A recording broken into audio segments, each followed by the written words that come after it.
في قديم الزمان كان معروف ان الراجل هو اللي كيخرج ويخدم ويضرب تمار، والمراه هي اللي كتجلس في الدار وتربي الولاد وتهتم بداك الشيء كامل ديال الدار. حتى جات الحرب العالميه الثانيه وبززت على المراه انها تخرج تخدم حتى هي، وشويه بدينا كنشوفوا المراه بدات كتخدم في شي خدمات كان غير الراجل بوحدو هو اللي كيخدم فيهم، وهذا الشيء كامل مزيان. ولكن اللي ما مزيانش هو انه ولينا كنشوفوا الحركات النسويه في المظاهرات، وهذا الشيء كامل باش يتساواو مع الراجل. حتى جات الريد بيل وبغات تفرش هذا الشيء كامل وتبين ان الراجل حتى واحد ما كيهضر له على الحقوق ديالو، وكلش منشغل غير بالحقوق ديال المراه.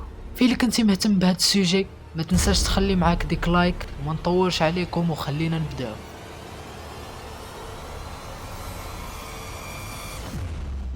الريد بيل فاش دخلت المغرب.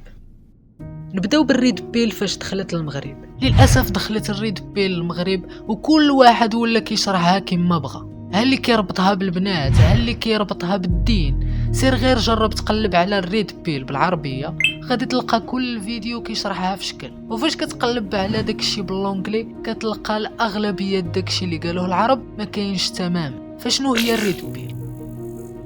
الريد بيل هي واحد الفلسفه جات باش توقف المراه عند حدها وتحاول ما امكن ترجع للراجل الكرامه ديالو اللي فقدها مع الظهور د هاد الحملات اللي كيحاولوا يديروا المساواه بين الراجل والمراه. فين بانت الريد بيل وعلاش سماوها بهاد السميه؟ الريد بيل بانت في 2012 في واحد السيت ديال ريديت اللي داير بحال الفيسبوك غير هو ديال امريكان، وسماوها بهاد السميه اللي اقتبسوها من فيلم ديال ماتريكس اللي الاغلبيه منكم كيعرفوا. فين كيجي واحد خونا كيعطي البطل ديال الفيلم حبه زرقاء، واللي كتعني انك غادي تعيش في الراحه وفي نفس الوقت تكون غافل على الحقوق ديالك، عكس الحبه الحمراء اللي هي الريد بيل اللي كتعني الخروج من داك الغفله والدافع على الحقوق ديالك واخا ما غتعيش في الراحه. فالريد بيل جات باش تمشي عكس التيار اللي غادي عليه كلش واللي كيحاول يبين ان المراه هي المظلومه في كلش. الفيلم الريد بيل في 2016 خرج واحد الدوكيومنتير كيهضر على الريد بيل وهو اللي زاد شهر هاد الفيلوزوفي. ولكن الغريب في الامر هو ان اللي صور هاد الدوكيومنتير ماشي راجل وانما مراه، وبدات كتصور ديزانترفيو مع الناس الريد بيل وديزانترفيو مع لي فيمينيست، وحتى هي في الاول كانت فيمينيست، ولكن مورا داكشي اللي شافت قررت تبدل رايها ولات الريد بيل. الدوكيومنتير اللي بغى يتفرج فيه راه كاين في اليوتيوب مترجم للغه العربيه. شنو الاهداف ديال الريد بيل؟ الريد بيل جات باش تعطي القيمه للراجل وتحسسوا انه هو ديك الجائزه، حيت غير الا جينا نشوفوا العدد ديال الرجال في العالم قل من العدد النساء، يعني على هاد القبال خاصنا نشوفوا العيالات هما اللي تابعين الرجال وكيتحرشوا بهم ماشي العكس. الريد بيل بغات تفضح المراه اللي كتمثل دور الضحيه وتحيد داك الصوره النمطيه اللي ولينا كنشوفوا على الرجال بحال ان الراجل غير عنيف ومكلخ. وصحيح كاين الرجال اللي كيعنفوا الزوجات ديالهم، ولكن ماشي لدرجه انك تعممها على الرجال كاملين. وهنا غادي نفتح واحد القوس باش نقول لك باللي ماشي الا وقعت لك شي تجربه خايبه مع شي واحد كما كان نوعه راجل مراه بنت ولد فما تعممهاش على كلش، حيت كاين اللي ما كيتفاهمش مع مراته وكيطلق هو وياها من بعد كيولي يكره العيالات كاملين، وفي التالي كيجي يقول لك انا ريد بيل. علاش المساواة ماشي هي الحل؟ بزاف د الناس كيمشيو غالطين في هذه القضيه ديال المساواة بين الراجل والمراه، وفي نظرهم ان المساواة هي اللي غادي تخرج المراه من الحقره اللي كتعيشها في المجتمع.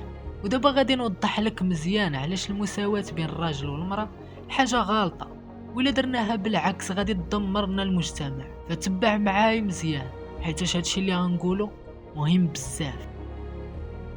اول حاجه ربي خلقنا كراجل ومراه وفرق بيناتنا وعطى للراجل نقاط ضعف ونقاط قوه، وعطى للمراه نقاط ضعف ونقاط قوه، وعطى للراجل واحد البنيه جسمانيه يقوى من المراه، وهذا الشيء باش يخرج لارض الواقع ويضرب تماره ويتكرفص ويجيب لمرات وولادو لقمه العيش. وبطبيعه الحال ماشي غير الراجل اللي غيضرب تماره وانما حتى المراه، فالمراه غادي تكبر داك الراجل اللي كيجيب لقمه العيش.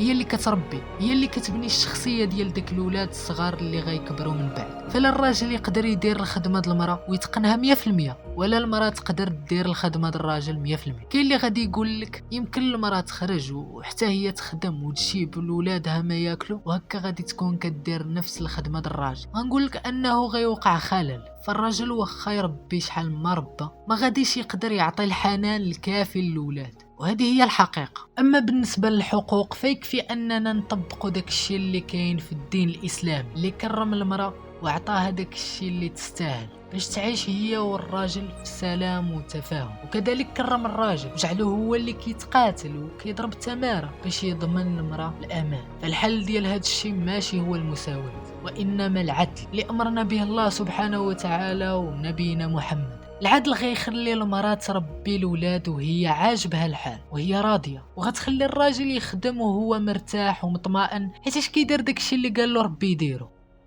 في الاخير غادي نختم بواحد المقولة د ارسطو واللي بغيتك تفكر فيها مزيان. هاد المقولة كتقول: اسوأ اشكال انعدام المساواة هي محاولة المساواة بين الاشياء غير المتساوية. وهكا غنكون وصلنا للنهايه ديال الفيديو. الا كنتي مازال كتفرج فيا لهاد اللحظه كنبغي نشكرك بزاف. فإلا عجبك الفيديو ما تنساش شي لايك وشي كومونتير قول لي فيه كي جاك الفيديو، وإلا عندك شي انتقاد حطوه حتى هو تما وتهلاو.